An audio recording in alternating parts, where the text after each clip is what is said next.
colombianas, organizadas en conjunto por Taitaicuna, banda de músicas indígenas, y por Colombia Viva, que es el grupo de danzas folclóricas colombianas en Dinamarca, con la colaboración de la Casa Cultural de Bispebjerg. Aktiviteterne har strakt sig over 2 måneder, hvor der har været udstillinger af kunsthåndværk, af fotografier, afholdelse af kunstworkshop, brunch, musik og opvisning af kolumbianske danse. Okay, men først vil jeg altså byde velkommen til Taitaicuna, som spiller noget kolumbiansk indiansk folkmusik.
Quechua, som oprindeligt var det sprog, som inkaerne talte, og som Quichuaerne taler i dag.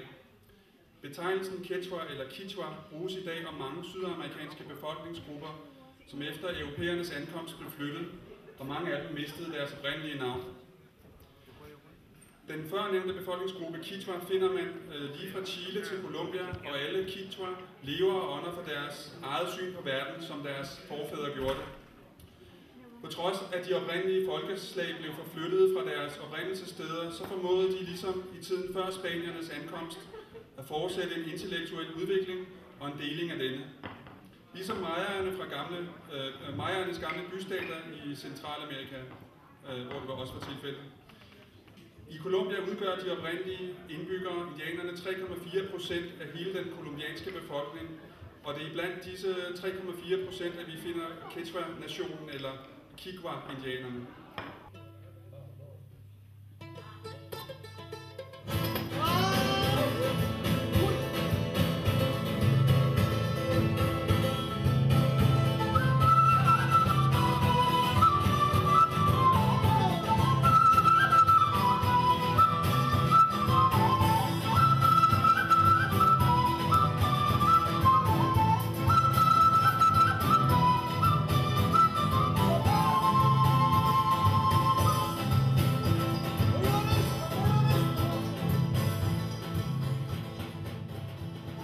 Og så skal der spilles op til fandango, et udtryk vi kender på dansk. Der er måske ikke så mange, der har set denne dans.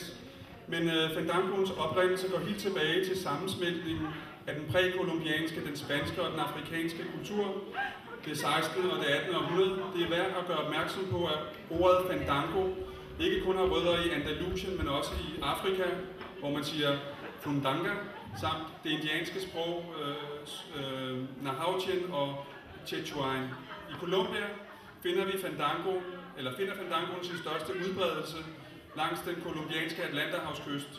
Det er en populær dans, der danses hovedsageligt til karnevaler, og rytmen spilles med ikke-traditionelle blæseinstrumenter.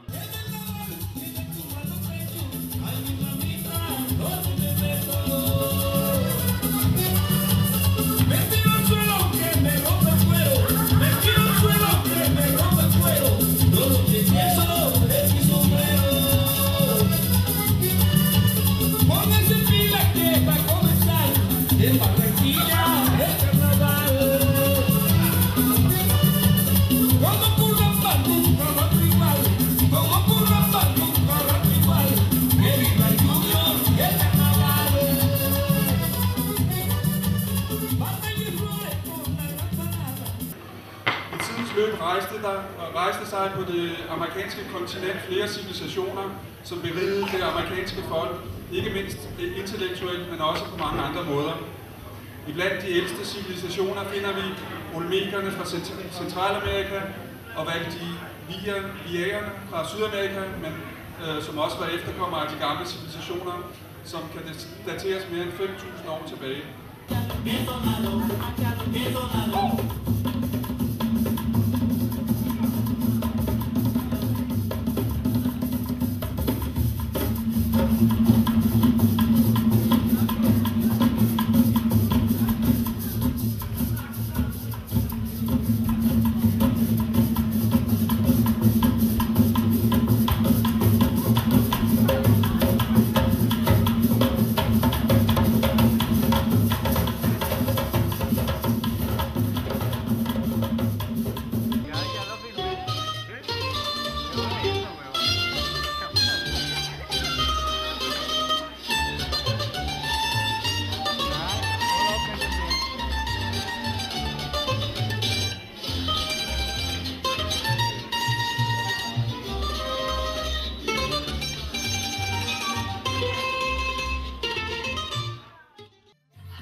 Den førnævnte befolkningsgruppe Quechua finder man lige fra Chile til Colombia, og alle Quechua lever og ånder for deres eget syn på verden, som deres forfædre gjorde det.